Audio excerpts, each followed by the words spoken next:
आप पूरे सिस्टम की धज्जियां उड़ा कर रख दो और बदले में मिलेगा आपको सिर्फ एक ट्रांसफ़र। हर साल आपने कई एग्जामों के अंदर धांधली होते हुए देखी होगी। इस साल आपने नीट के एग्जाम में, देन आफ्टर आपको नेट के एग्जाम में और कहीं स्टेट पीसीएस के एग्जाम में आपने पेपर लीक की घटना को सुना होगा। कई बार आपको डमी कैंडिडेट की घटना भी देखने को मिलती है। इन सभी के बाद में भी यूपीएससी की इज्जत आज भी पूरे देश के अंदर सबसे ज़्यादा थी। इंडिया के नहीं, पूरे विश्व के सबसे मुश्किल एग्जामों में से एक एग्जाम है यूपीएससी, जिसके माध्यम से जो भी ऑफिसर बनता है उसकी इज्जत आज भी इंडिया में सबसे ज़्यादा की जाती है। जब पता चलता है कि इन्हीं ऑफिसरों में से एक ऑफिसर पूरे सिस्टम को बाईपास करके ऑफिसर बनता है और ऑफिसर बनने के बाद में भी पूरे सिस्टम की धज्जियां उड़ा कर रख देता है, अपने पावर का सबसे ज़्यादा मिसयूज़ करता है। मिली है आईएएस पूजा खेड़कर से। ये व्यक्ति जो 2021 में सेलेक्ट हुई, जो ओबीसी के नॉन क्रीमी लेयर के सर्टिफिकेट के साथ में यूपीएससी के अंदर सेलेक्ट होती हैं और रिजर्वेशन का मिसयूज़ करती हैं। यहाँ पे बात आती है नॉन क्रीमी लेयर और क्रीमी लेयर के बीच में। जब मंडल आयोग का गठन होता है तब उस समय ओबीसी के रिजर्वेशन का प्रावधान होता है, तो उसमें 2 लेयर को बनाया जाता है। एक है नॉन क्रीमी लेयर और एक है क्रीमी लेयर। वो व्यक्ति जिसके पेरेंट्स ग्रुप ए या फिर ग्रुप बी सर्विस के अंदर है और जिसकी इनकम 8 लाख से ऊपर है, उसको रिजर्वेशन नहीं मिलेगा, उसको क्रीमी लेयर में गिना जाएगा। अब मिलते हैं पूजा खेड़कर से, जिनके पेरेंट्स, जिनके फादर खुद एक आईएएस ऑफिसर रह चुके हैं। इसके बाद में इनके अगर ग्रैंड पेरेंट्स की बात करते हैं, वो भी ब्यूरोक्रेट्स रह चुके हैं भारत सरकार के अंदर, और इनकी माताजी खुद एक सरपंच है, एक पॉलिटिशियन है। इसके बाद में भी ये व्यक्ति नॉन क्रीमी लेयर के सर्टिफिकेट के अंदर, नॉन क्रीमी लेयर के सर्टिफिकेट के साथ में रिजर्वेशन का पूरा फ़ायदा उठाता है और यूपीएससी के अंदर सिलेक्ट होता है। इसके बाद में जो प्रावधान है 8 लाख का, तो यहाँ पे सुनिए, पूजा खेड़कर की कंप्लीट जो एसेट है, जो उनकी कंप्लीट संपत्ति है, वो करीब 22 करोड़ के आसपास है। और यहीं पे अगर हम इनके पेरेंट्स की संपत्ति को गिनते हैं तो इनके पेरेंट्स के पास में, इनके फादर के पास में करीब 40 करोड़ रुपीज़ का एसेट है। ये वो इनकम है जो उन्होंने, जिस समय इन्होंने इलेक्शन लड़ा था, उस समय इलेक्शन कमीशन ऑफ इंडिया को इन्होंने दिया था कि इनके पास में इतनी एसेट हैं। ये तो वो एसेट जो रजिस्टर हैं, अभी तक यही नहीं पता कि इनके पास में बेनामी प्रॉपर्टी कितनी है। जब इस तरीके की घटना देखने को मिलती है तो सवाल एक व्यक्ति पे नहीं, पूरे सिस्टम पे उठता है। जिस व्यक्ति ने इनका ओबीसी का सर्टिफिकेट बनाया, सबसे पहला सवाल उस पे उठता है कि उसने उस सर्टिफिकेट पे साइन कैसे किया। उस एसडीएम ऑफिसर ने जब सेंट्रल लेवल का सर्टिफिकेट बनाया होगा तो क्या सोच के साइन किया होगा। उस व्यक्ति को ये नहीं लगा कि एक व्यक्ति पूरे सिस्टम की धज्जियां उड़ा कर रख देगा। ये सवाल उसके मन में नहीं आया होगा। जब व्यक्ति इंटरव्यू में बैठता है तो सबसे पहला सवाल उससे किया जाता है, why do you want to become an IAS officer. सबसे बढ़िया जवाब होता है कि मैं देश की सेवा करना चाहता हूँ।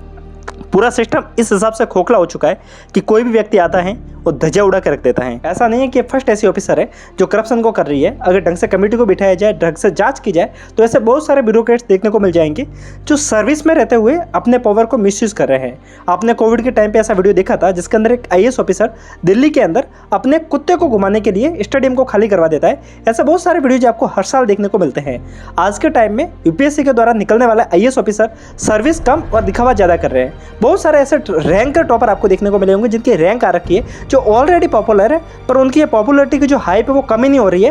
वो जब भी बाहर निकलते हैं तो कैमरा साथ में लेकर निकलते हैं। इस तरीके का बिहेवियर यूपीएससी बर्दाश्त कर रही है, इसी कारण ऐसा हो रहा है। यहाँ पर मेन सवाल यूपीएससी के पैटर्न के ऊपर उठना चाहिए कि वो किस हिसाब से अपने पैटर्न को फॉलो कर रहे हैं। जब इस तरीके की गलती देखी जाती है तो यहाँ पर गलती किसकी है? इस ऑफिसर से ज़्यादा गलती यूपीएससी खुद की है, जिन्होंने इस तरीके की गलती को अंजाम दिया। इसके साथ में एक सवाल यूपीएससी के एग्जामिनेशन के पैटर्न के ऊपर भी उठता है। जब यूपीएससी ऑफिसर को वीडियो बनाने की अनुमति देते हैं, जब इस टाइप के वीडियो बाहर आते हैं, तो कहीं ना हर एक व्यक्ति आईएएस ऑफिसर की इस रुतबे को देखकर प्रभावित होगा। आज के टाइम में अगर आपने ढंग से टॉपर्स के रिजल्ट को आप देखेंगे तब आपको पता चलेगा कि यूपीएससी में हर साल कितने ही ऐसे ऑफिसर होते हैं जो ऑलरेडी सर्विस में हैं और अपने पोस्ट को आईएएस में तब्दील करने के लिए वो हर साल एग्जाम दे रहे हैं। तो ये क्या आपको क्या लग रहा है, ये जस्टिस सभी एस्पिरेंट के साथ हो रहा है या नहीं हो रहा है? यहाँ पर एक सवाल उठता है। एक एस्पिरेंट जो तैयारी कर रहा है सिर्फ सर्विस में आने के लिए, वहीं पर एक ऑफिसर है जो ऑलरेडी आईआरएस के ऊपर है या फिर आईपीएस के ऊपर है और वो मल्टीपल टाइम्स एग्जाम दिए जा रहा है। या तो फिर उसको सर्विस लेने नहीं चाहिए, अगर सर्विस ले रहा है तो उसके अंदर उसको काम करना चाहिए। यूपीएससी का एग्जामिनेशन पैटर्न ही ऐसा है जिसके अंदर एग्जामिनेशन पैटर्न खुद बोलता है कि आईएएस इस दुनिया की सबसे बड़ी जॉब है। आईएएस को एक तरीके से राजा की तरह ट्रीट करना यूपीएससी ने सिखाया है और यही कारण है अंग्रेजों के द्वारा दी जाने वाली इंडिया को सबसे खूबसूरत चीज़ों में 2 चीज़ें हैं, एक भारतीय रेल और एक भारतीय ब्यूरोक्रेसी। और इस ब्यूरोक्रेसी का पूरा कचरा कर दिया है इस डिपार्टमेंट के इस गलती से, इस पैटर्न को सही से न सुधारने के कारण। ज़रूरत है तो ढंग से कमेटी बिठाने की है। जिस समय सेकंड एआरसी ने अपनी रिपोर्ट प्रेजेंट की थी उसकी सारी बातों को मान लेना चाहिए, उसकी सारी बातों को इम्प्लीमेंट करना चाहिए। और अभी वक्त आ चुका है कि third ARC administrative reform committee को बिठाना चाहिए जो अपने रिकमेंडेशन दे ये आईएएस ऑफिसर का जो बिहेवियर है, जिस हिसाब का इनका तानाशाही रवैया आपको देखने को मिलेगा कई बार, जहाँ पे आईएएस ऑफिसर खुद को ये राजा की तरह ट्रीट करता है, इसको सुधारने की जरूरत है। यहाँ पे बात आएगी जस्टिस को लेकर। देखिए जस्टिस को लेकर अगर बात आती है कि यहाँ पे जस्टिस क्या होना चाहिए, बहुत सारे लोग बोल रहे हैं कि इनका ट्रांसफर हो गया। मुझे नहीं लगता कि एक जस्टिस है। अगर ढंग से बेंचमार्क साबित करना है तो इस लेडी ऑफिसर के खिलाफ क्रिमिनल केस होना चाहिए, ताकि एक बेंचमार्क साबित हो किस हिसाब से डॉक्यूमेंटेशन में आप अगर फ्रॉड करोगे तो किस हिसाब से आपके ऊपर एक्शन लिया जाएगा। इसके साथ में उस व्यक्ति से लेकर जिसने इसके कास्ट सर्टिफिकेट को बनाया और उस ऑफिसर तक जिसने इसके डॉक्यूमेंट को वेरीफाई किया, उन सभी के ऊपर क्रिमिनल कार्रवाई होनी चाहिए। तभी जाकर सभी ऑफिसर को पता चलेगा कि इस तरीके का करप्शन करने पे क्या कार्रवाई हो सकती है।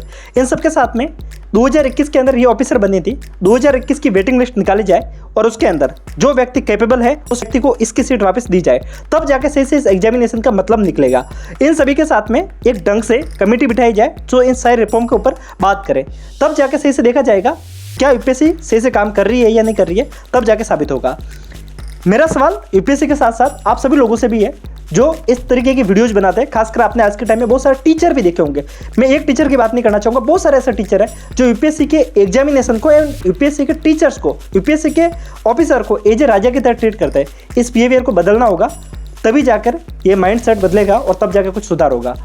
यह सवाल सिर्फ एक आईएएस ऑफिसर का नहीं था, पूरे पैटर्न का है, पूरे ब्यूरोक्रेसी का है, पूरे भारत के फ्यूचर का है। लोग यहाँ पे करप्शन की बात करते हैं। मेरा इतना मानना है कि इस दुनिया में सबसे ज्यादा को करप्ट है तो वो ब्यूरोक्रेसी है।